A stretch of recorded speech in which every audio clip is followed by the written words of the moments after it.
प्रहलाद चरित्र में अंत में भगवान प्रहलाद जी से एक बड़ी सुंदर बात कहते हैं।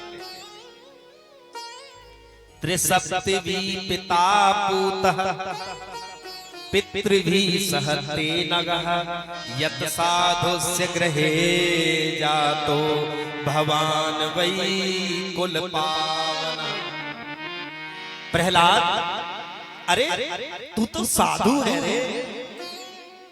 प्रहलाद ने कहा, प्रभु मेरे पिता ने आपकी इतनी निंदा करी, मेरे पिता ने आपको गालियां दी, मेरे पिता ने आपके भक्त को सताया, प्रभु मेरे पिता को नरक में मत डालना।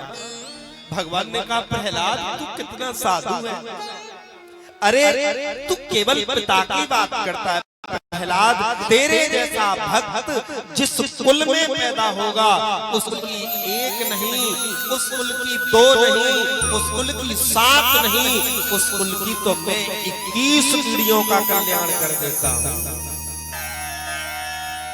एक राम भक्त अगर घर में पैदा हो जाए तो 21 पीढ़ियां नरक में नहीं जाती, 21 पीढ़ियों का कल्याण हो जाता है। 7 पीढ़ी मातृपक्ष की, 7 पीढ़ी पितृपक्ष की और 7 पीढ़ी मित्र पक्ष की। और विपरीत में अगर एक दुष्ट घर में पैदा हो जाए उसकी 21 पीढ़ियां नरक में डूब जाया करती हैं। पुरुषोत्तम मास का परम पावन अवसर। लोग कहते हैं कि लौंद का महीना है, बहुत से कह देते हैं ये मल मास है। ठाकुर जी ने इस महीने का निर्माण दुष्ट हिरण्याकश्यप के वध के लिए किया था। और जब लोग इससे मल का महीना, लौंद का महीना कहने लगे तो एक दिन ये ठाकुर जी के पास में आया और आकर के रोने लगा। भगवान ने कहा, रो क्यों रहा है?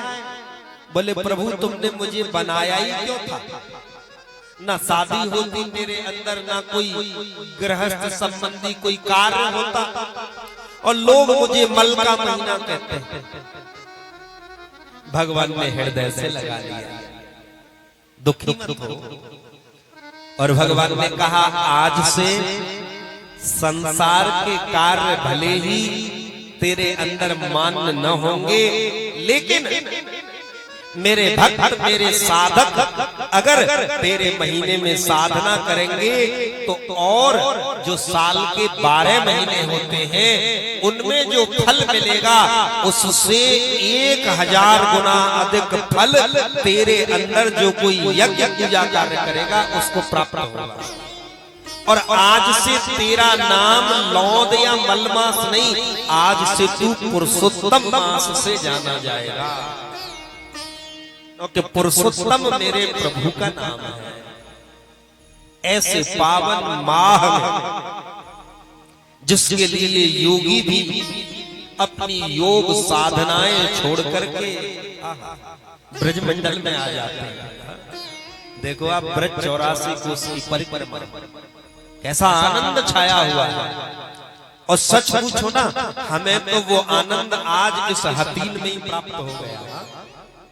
शोभा यात्रा में आप देख रहे थे, ऐसे लग रहा था जैसे वृंदावन की गलियों से होके परिक्रमा गुजर रही है। और वैसे भी ये हथीन उपब्रज है, ब्रज के समीप है। यहाँ भी मेरे ठाकुर जी ने कोई ना कोई लीला तो करी ही होगी। ठाकुर जी ने आज पूरे नगर को दर्शन दिया।